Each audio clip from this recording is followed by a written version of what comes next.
there's a 63-year-old man who was also a former member of the IUC Reserve Force. The MP for the area condemned the murder, but said he wants to go out there. Trying to find agreement. We will not be bombed into any agenda. We will not be shot into any agenda. That's why people like Doobie Brothers go out day after day about their business and in the evenings to help with the security of this country. We're determined that the IRA will not set the agenda. Can't push it The over himself, politicians can who he? were due to sit down together at Stormont for the first time on Monday may not get to discuss any agenda. The Nationalist SDLP, who've accepted Peter Brooks' proposal for getting into negotiations, along with the Alliance Party, which is supporting both communities, have been asked to see Northern Ireland separately on Monday. It certainly appears to me that the whole future of the talks is in serious jeopardy, because whereas a number of the participants have responded positively to every document and proposal Mr. Brooke has put forward, the unionists in particular have quibbled about everything, and now we're in a position where we don't know whether they have said yes or no.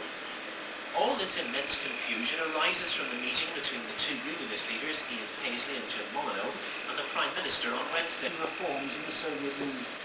He's asking for long-term cash credits, Western technical aid, and Soviet membership of international organizations. In return, Mr. Gorbachev proposes the devolution of economic power to the republics, the end of price controls, and a major privatization program.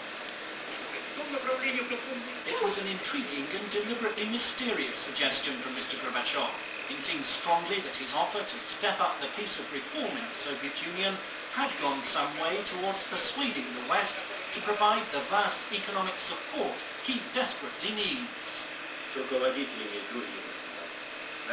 I've spoken to Western leaders and raised the possibility of cooperation. I have to say, they need this as much as we do. So we need to agree the rules of the game with them. He's worried about his camera. What are our demands? And I can tell you some interesting things are taking shape. But the details will have to be discussed in secret talks. At last night's cabinet meeting, Mr. Gorbachev did offer measures to speed up the economic reforms, accepting the views of radical economists whom he previously condemned, suggesting that his flirtation with the hardliners may be coming to an end. The growing discontent and an explosion of strikes this year have put in doubt his willingness or ability to carry out real economic liberalisation. Their traffic controllers threatening to walk out next week and bring chaos to Soviet airspace, Mr. Gorbachev this morning introduced a tough strike ban in key industries, a move which has only increased the workers' determination not to back down. I support this strike.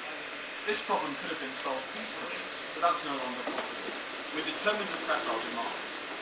To offer a trade-off of internal reforms in exchange for foreign aid is a blatant attempt by Mr. Gorbachev to play on Western fears of a reversal of course in the Soviet Union. But with American experts due here tomorrow to make recommendations on $1.5 billion of trade credits, the stakes are high. And for an increasingly beleaguered Soviet president, the ends would amply justify the means. Martin Sixsmith, BBC News, Moscow. A national screening program has found that the number of heterosexuals with the HIV virus, which can lead to AIDS, has increased rapidly in Britain's cities. An average of 1 in 500 pregnant women tested anonymously in inner London was HIV positive. Doctors at St Thomas's Hospital in London say they're now seeing the first real evidence that AIDS is spreading most quickly amongst heterosexuals. Women attending antenatal clinics have been tested anonymously for HIV since 1988. The results show a 9-fold increase in the number of pregnant women infected over the past 2 years. In 1988, only one woman in 2,000 was HIV positive. Last year, that had risen to 1 in 200. Now beginning to increase in heterosexual transmission in the general rate, as has been the case now for some years in parts of the United States. Government figures show that despite the problem growing in the inner cities, HIV remains extremely rare outside the metropolitan areas. An average of 1 positive HIV case per 16,000. The government has spent millions on television advertisements promoting the message of safe sex. I've only had a few sexual partners. They were all heterosexual. I knew I wasn't a drug user. So, yeah, Everybody was taken into account in their family life.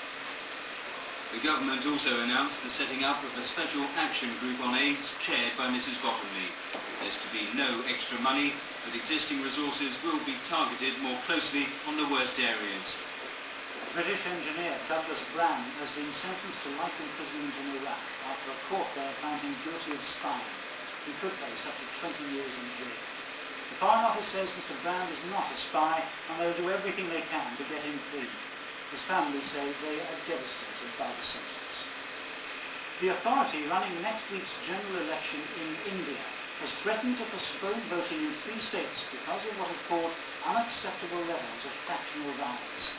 The Election Commission told the governments of Uttar Pradesh, Bihar and West Bengal they must curb the violence.